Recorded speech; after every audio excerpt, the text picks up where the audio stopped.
My name is Ben Amtaebi, and I'm with the Group of Philosophy at Delft University. Today's talk is about designing nuclear reactors for values. This talk is the second talk in a series of two. In the first talk, I presented a nuclear fuel cycle to you and introduced several values that could help us understand and ethically analyze what is at stake in a nuclear fuel cycle. The second part of the talk is about designing the nuclear reactor, the reactor being the key component of the nuclear fuel cycle. In this talk, the focus will be on responsible innovation, in which we try to anticipate and accommodate the values at stake as much as possible during design. So I'll introduce a nuclear reactor to you and focus on the history of reactor design, particularly on the notion of safety as a leading criterion in that design. I'll introduce other values at stake, because not only safety is important, but also there are other values for which we design nuclear reactors. And I'll show to you that we need to sometimes design for conflicting values. Again, a main issue in responsible innovation is to understand those values and to address those conflicts prior to development. Let me tell you something about safety as one of the most important design criteria in designing nuclear reactors. After each nuclear accident, safety becomes very important. For instance, after the accident in Harrisburg, Pennsylvania, the famous 3 Mile Island accident. Probabilistic risk assessments are being introduced for reducing the probability of a meltdown in a reactor, and those risk assessments were actually introduced a couple of years before the 3 Mile Island accident. So a probabilistic risk assessment tries to map the events that could contribute to a meltdown, and it assigns probabilities to each of those events. Eventually, it assigns a probability to a meltdown as a final event, and it tries to reduce that probability. So the probabilistic risk assessment made in 1975 by the group of Rasmussen did anticipate that the meltdown risk of a reactor is 5 times 10 to the minus 5. That would be 1 every 20,000 reactor years. Be aware that this is not years. This is the years of reactor operation. Hence, we call that reactor years. So based on 500 reactors, there could be 1 accident every 40 years. That is, or that was, the argument went back then, a fairly acceptable risk. However, they decided to adjust reactors for the following reason. There was a considerable growth anticipated, because again, we had 500 reactors at the time, but there was a growth to 5,000 reactors anticipated, which means 10 times more reactor years, which means that an accident would be 10 times more likely. So, if we go from 500 reactors to 5,000 reactors, based on the same calculation, there will be an accident every 4 years. That was absolutely unacceptable, and that motivated serious change in the designing of nuclear reactors. There are 2 different approaches for making nuclear reactors safer. Firstly, by incremental changes in the safety. That would mean that we take the current design as a departing point, and we add safety features or remove reasons of unsafetiness. There is a second approach. That's a radical approach to the change in the design, which means that we start from scratch with safety as a leading criterion. Let me show to you the development of nuclear reactors. In nuclear reactor design, we talk about generations of nuclear reactors. The first generations are the prototypes that do not exist anymore. The second generation of nuclear reactors are the ones that are operable right now all around the world. Beyond generation 2, we talk about generation 3, 3+, and generation 4 reactors. Some generation 3 reactors are being operational right now, but generation 3+ and 4 are still being developed. So again, there are 2 different approaches to improvement of safety. One would be by incremental improvement of safety, but we could also have a radical change in design, and those are the blue ones. And in the blue ones, it is not only safety that is relevant, there are also other values at stake and for which we design. As you see, under the generation 4 reactors, they're supposed to be highly economical. They're supposed to enhance safety, minimize waste, and be proliferation resistant, which means we design for a variety of values. So the paradox of reactor safety is the following. As I said, most of the reactors operational right now are the 2nd generation reactors, the boiling water reactors and the pressurized water reactors. and they are the so-called light water reactors. So these light water reactors, especially the pressurized water reactor, was originally designed for submarines. And they started to scaling up and use it for commercial nuclear power production. So a pressurized water reactor was proposed for bigger commercial reactors, which means that you need to make it safer. The bigger in size is less safe, hence various safety features were added. So those safety features were like valves, pumps, and other kind of safety features, by which they at the same time made the design complex, and this complexness in the design makes it again unsafe. Hence, this is the paradox of safety. Let me tell you something about Generation 3 reactors, an evolutionary design of the boiling water reactors or Generation 2 reactors. So the primary reason for designing the ABWR was making the BWR more safe. So there were safety features added, like 10 separate internal pumps at the bottom of the reactor vessel, or the thick fiber reinforced concrete containments, and those were the safety features by which they managed to make nuclear reactors a lot safer. So an ABWR substantially reduces the meltdown risk. So this is how an ABWR looks. As you see on the right side, the internal pumps are being placed under the reactor, so less piping needed, less complexity, hence more safe reactors. And you see that there is redundancy, and redundancy is again a feature of safety. The AP1000 is the next reactor I want to discuss. It's a so-called Generation 3 Plus reactor. AP1000 is a substantially simplified version of PWR, pressurized water reactor. Again, a Generation 2 reactor that we have operational all around the world at this moment.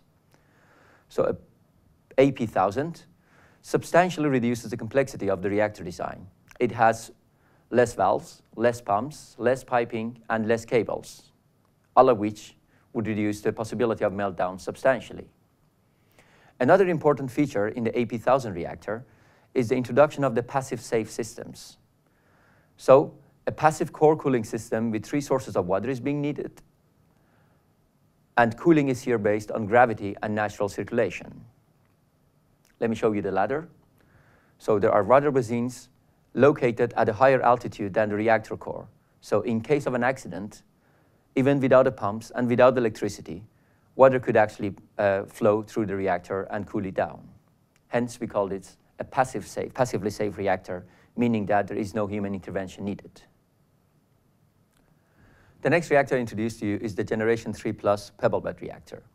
Pebble bed reactor is a radical design change with 2 leading criteria: safety and economic viability. The pebble bed reactor moves towards another safety feature that is called the inherent safe reactors. So even when cooling fails, temperature in the reactor will remain under 1600 degrees, so there is no need for emergency cooling. So this goes even one step further than the passively safe reactors.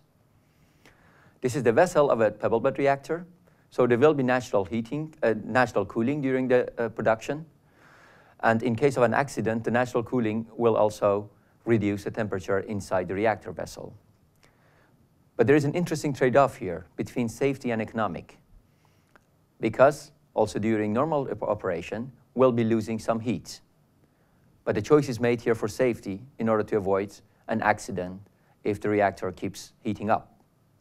But there is also another very important safety feature in this type of reactor, that is the type and the shape of fuel. The so-called pebbles. The name pebble bed reactor comes from these pebbles.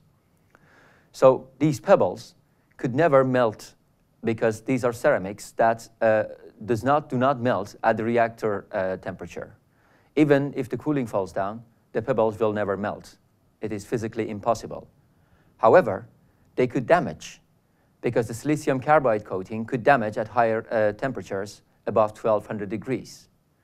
So in a probabilistic risk assessment, we calculate the possibility of a meltdown. A meltdown is impossible here, but we need to introduce a different unit for assessing the risk of a pebble bed reactor, namely the release of radioactivity into the environment. Next reactor is a Generation 4 reactor, or a so-called gas-cooled fast reactor. The leading design criteria here is resource durability. We make efficient use of the major uranium isotope, uranium-238. So we first convert this uranium to plutonium and use that plutonium for energy production. The term plutonium economy that you might have heard relates to this type of reactor. There is a second important advantage of these type of reactors. By using them, we could get rid of the long-lived waste after reprocessing, so they are applicable in an extended fuel cycle. However, it goes without saying that plutonium brings serious proliferation risk and security issues. Recall, in the first talk I presented to you this scheme for the production of nuclear energy. This is the so-called closed fuel cycle. The red arrows represent the closed fuel cycle. The black ones are the open fuel cycle. So in a closed fuel cycle and after reprocessing, we could place a fast reactor in a process that is called partitioning and transmutation. Partitioning means that we separate several isotopes and transmute, which means eliminates as much as possible.